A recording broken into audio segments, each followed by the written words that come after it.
There are moments when life closes a door so firmly that you can still hear the echo long after it's gone. You replay what you said, what you could have done differently, and what you should have seen coming. But what if that door wasn't closing to punish you? It was closing to protect you. What if the loss you're grieving is the very thing guiding you toward a version of yourself you wouldn't have met otherwise? Sometimes, life doesn't end something because it's cruel. It ends it because it's time for something truer to begin. Rejection has a way of echoing inside us long after the moment passes. It stirs old insecurities, awakens hidden doubts, and whispers familiar questions. Why wasn't I enough? What did I do wrong?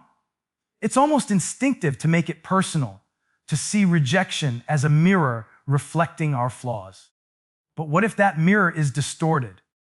What if rejection isn't about who we aren't, but about where we no longer belong?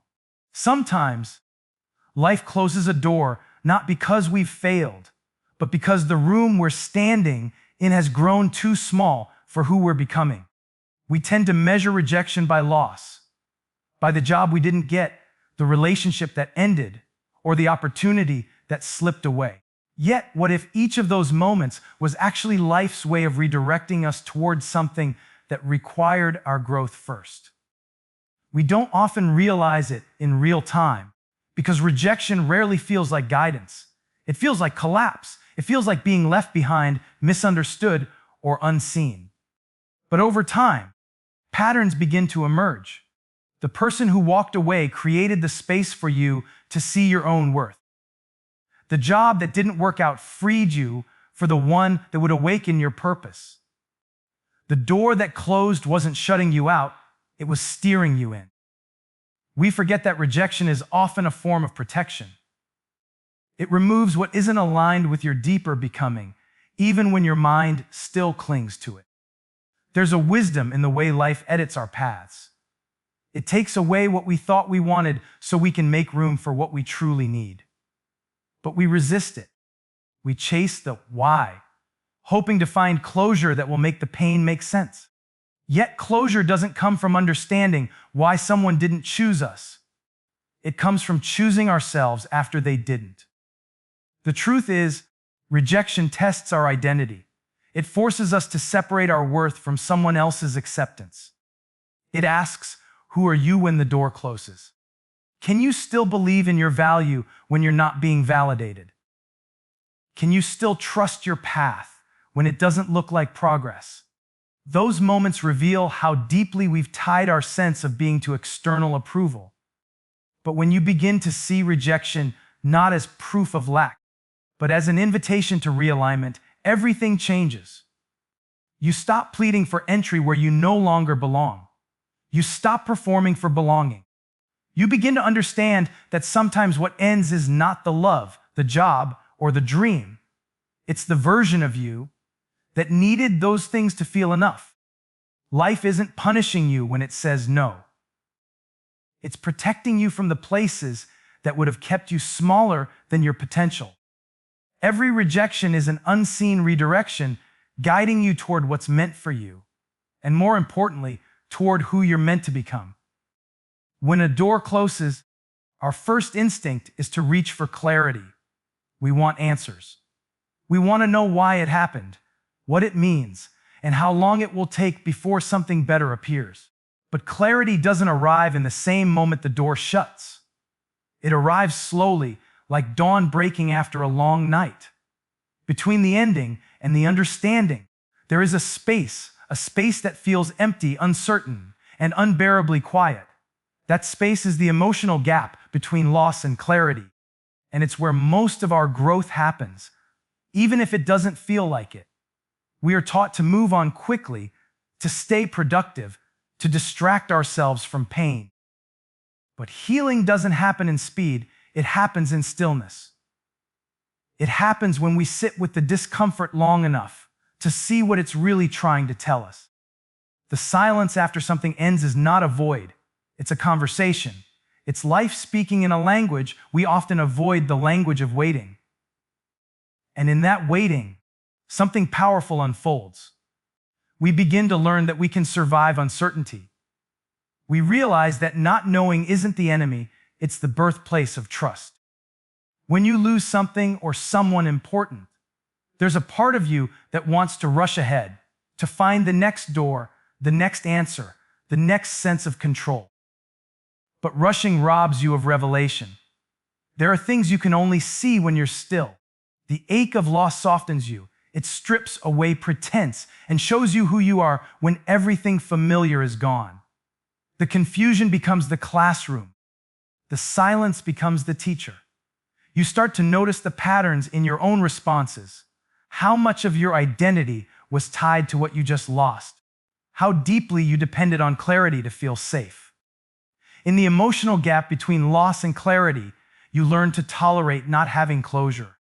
You learn to live inside the question instead of demanding the answer. And that shift is profound. Because clarity isn't something you chase. It's something that reveals itself once you've stopped grasping for it. It often comes disguised as acceptance. An exhale that says, I may not understand it yet, but I trust that it's leading somewhere meaningful. We think the most painful part of a closed door is the loss itself. The true pain lies in the in-between, the waiting, the wondering, the silence. That's the space where your heart is rewiring itself to hold more faith than fear. And that takes time. That's the invisible work, the kind that no one sees but everyone feels when you finally emerge from it lighter, wiser, softer. So, if you find yourself standing before a closed door, don't rush to find a new one. Allow the silence to shape you. Let the waiting stretch your trust. Because the moment you stop demanding clarity is often the moment clarity finds you. Trust is one of the hardest things to hold onto when life feels uncertain.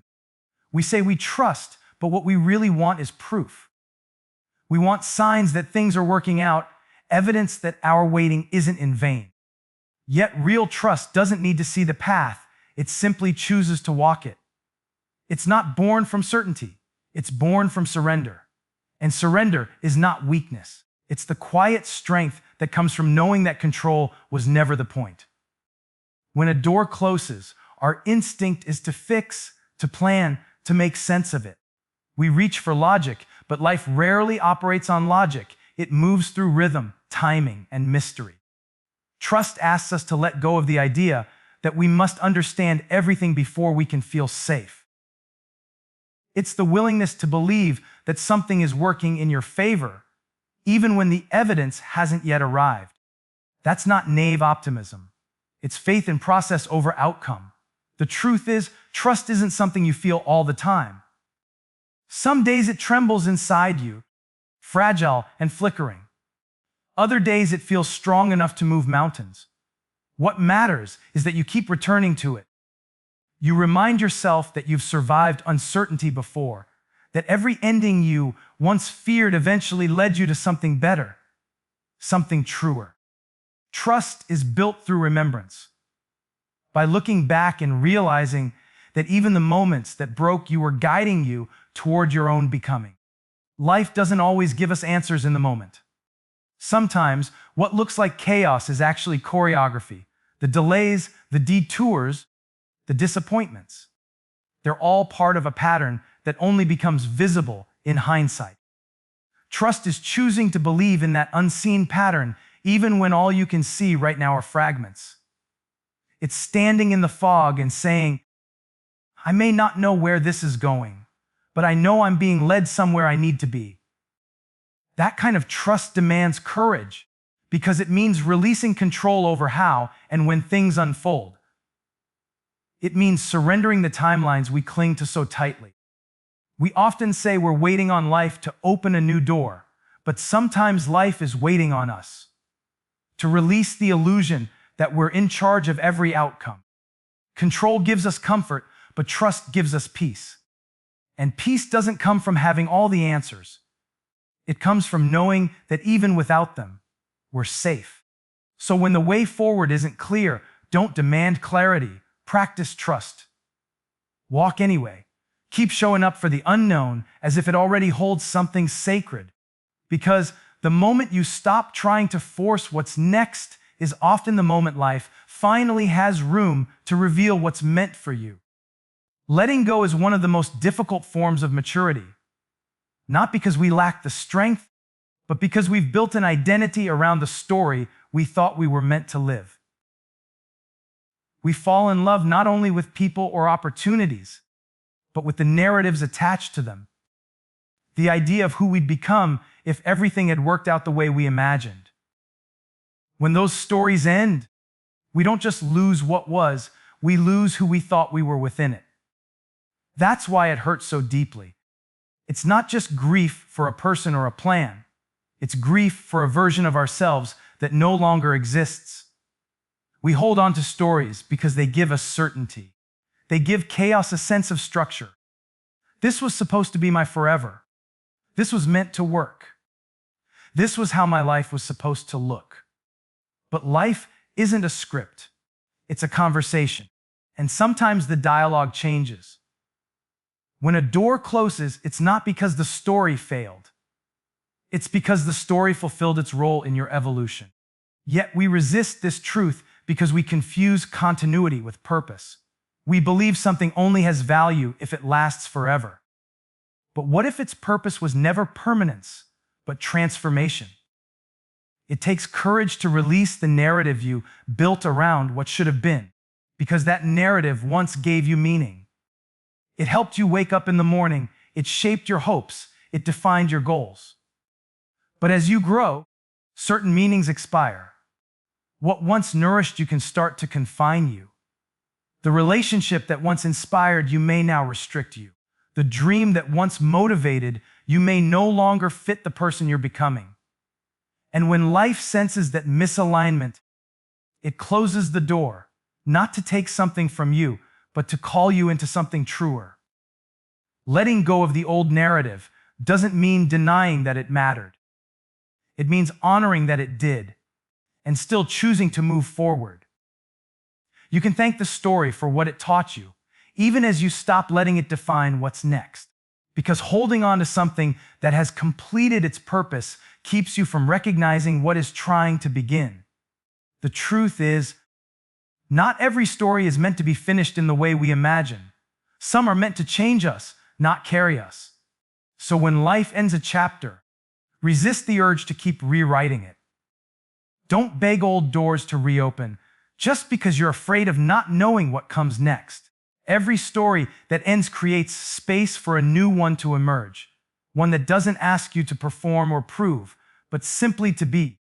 Because the moment you stop trying to live inside an old narrative, you make room for life to write something far more authentic, something that finally feels like home. There's a quiet kind of wisdom in the moments when life protects us from what we think we want. At first, it feels unfair, even cruel. You put your heart into something, you prayed for it, you shaped your plans around it, and then, without warning, the door shuts. You stand there, stunned, replaying every detail, convinced that if you had done something differently, the outcome would have changed. But what if it wasn't meant to stay open? What if that closed door wasn't rejection at all, but protection from something you couldn't yet see? We don't often realize that the things we desire most can sometimes be the very things that would keep us small. There are people, relationships, and opportunities that seem perfect on the surface, but would have quietly diminished who we're becoming. Life, in its mysterious intelligence, has a way of removing what would have limited your growth if it had stayed. And though it feels like loss in the moment, it's actually grace disguised as disappointment. The heart doesn't always recognize protection when it arrives because it rarely comes in the form of comfort. It often looks like endings, silence, or unanswered prayers. Think about the moments you once begged for something that never happened. Maybe the job you didn't get led you to discover a purpose that fits you better. Maybe the person who walked away created the space for a love that honors your truth. Maybe the dream that collapsed was making room for one that wouldn't have required you to betray yourself to achieve it. Life removes what cannot hold the weight of your becoming. It takes away what you thought you wanted so you can finally receive what you're ready for. Protection doesn't always look gentle. Sometimes it's abrupt, even painful. It asks you to trust in hindsight before you've earned it. But one day, you look back and everything makes sense. The timing, the detours, the heartbreak. You realize that what you called rejection was actually a form of redirection, one that shielded you from settling too soon. The universe isn't punishing you when it closes a door. It's preserving you for what aligns with your truth. And that's the hardest part to accept, that what feels like being denied is often the beginning of being delivered. You weren't being pushed away. You were being positioned. The pain you felt wasn't the absence of love or opportunity. It was the removal of what could never sustain your becoming. So the next time a door closes, instead of asking, "Why me?" ask, "What is life protecting me from?" Because when you begin to see rejection through the lens of protection, you stop fearing endings.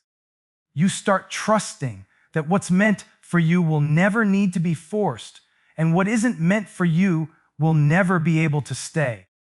There comes a moment when you've spent so much energy holding on to what's gone that you forget to open your hands for what's coming.